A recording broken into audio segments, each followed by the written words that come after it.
Splinter Cell is one of the franchises of all time. Listen, I don't know what... Wow! I can't believe it! A real live ninja! Listen, I'm gonna kill you if... Wow! Killed by a ninja! Cool! I have never played it, although I really want to. I grew up playing the other famous stealth game with a little bit more insanity to it. I'm prepared to face the consequences of my betrayal. What are you... What the...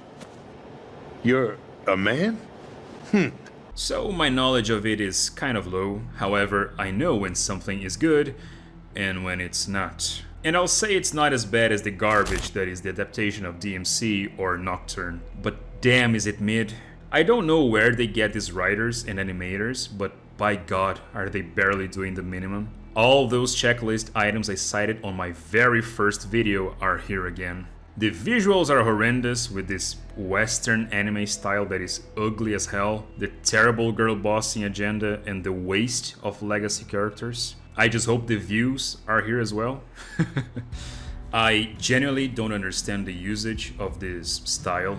It's so unappealing to look at, everyone looks bland and stiff. Men and women are basically the same within their silhouettes, which breaks the simple concept of art direction. And for Christ's sake, the only thing they keep improving is the lighting VFX, but not the art style. It's like turning RTX on an old game. And I'll say that the biggest problem is that more than DMC and Castlevania is that mid-watch is boring as hell. The pacing is as dynamic as watching paint dry. The plot's constant shift between all the characters is simply dissonant. It's not confusing, just lacks the harmony something like Arcane in Season 1 used to have. So much happens with little to no meaningful impact. The plot is generic at best, with the good old causing a catastrophe and selling the cure. And the characters do not help. Everyone has as much depth and personality as the art style itself. Shh. I'm not going to hurt you. Who are you? Wait a minute. Is this a training exercise? Damn. Support. This guy knows it's an exercise. Who let the cat out of the bag? You want some coffee? There's one for you. Coffee? Nah. Gives me the jitters. I am not someone deep on the lore and the characters of Tom Clancy, but let's be honest here. The McKenna drama is born dead. Her character arc with Lucas has no impact because we start off knowing she lost him. How do you sympathize and mourn the death of a man you know nothing about? Up until halfway through the series you know nothing about her as well, aside from the fact that she's a badass, of course. Her only flaw is that she's hot-headed, but that is never explored to an extent of consequences. Even when she's captured, she still comes out on top. And by God, I wish it was just her, because the side characters and antagonists are as shallow as they get. The annoying, quirky trope characters, the constant swear words that felt like it was written by teenagers who just discovered what the word fuck means. He's fucking with us. Get the fuck out of my company. Off you fuck now. Who the fuck are you? Send the fucking squad. Fuck! Hurry the fuck up. Fuck! Red. Fuck! Like a needle in a motherfucking haystack. And of course it wouldn't be a Netflix show without this, my guys. Sam cannot be the cool protagonist you probably used to love, or at least the one he appears to be. Oh no, we can't have that anymore. Like every modern story, the heroes you looked up to cannot be exalted.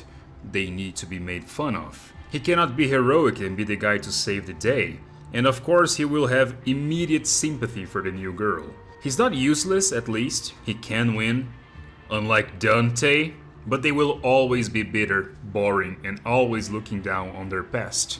Remember those charming, corny, and silly quips Sam would give? You're getting the Joel or Luke treatment, and you are not going to enjoy it.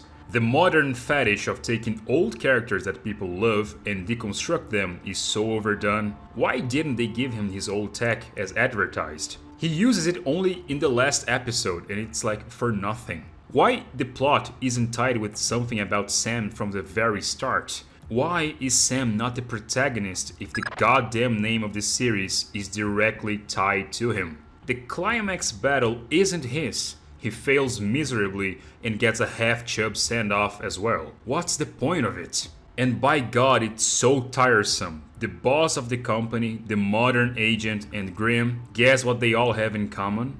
Yeah, they're all angry, miserable, and rude women. Because you're not allowed to have anything beyond that nowadays. How do you have 4 women on the cast and they are all pretty much the same character? I might not know Grimm at all, but I bet she isn't as eye-rolling in the games than she is here. And I beg to think that the villains Tom Clancy wrote were better than this. Otherwise, I am happy with what I grew up with, because Diana and her half-brother have nothing interesting going on. Truth is, I gave up on animated adaptations a long while ago. Ever since Arcane Season 2, things have never been the same with adult animations. Every single one is filled to the brim with people that I cannot believe have ever enjoyed or played the things they set their minds to adapt. It's just a paycheck to them, given by people who care even less about the story.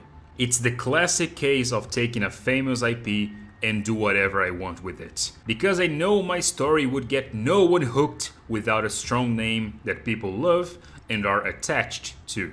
It can get a season 2 like DMC, but they will fail and thus the cycle repeats. Because no one cares, no one made a video about this. I still want to play the games eventually, but damn, is it sad that this was my introduction to the series. Because there's a lot to love, I can see it. But at the end of the day, the way I feel, it's just as Vince McMahon used to say, ladies and gentlemen. Life sucks, and then you die.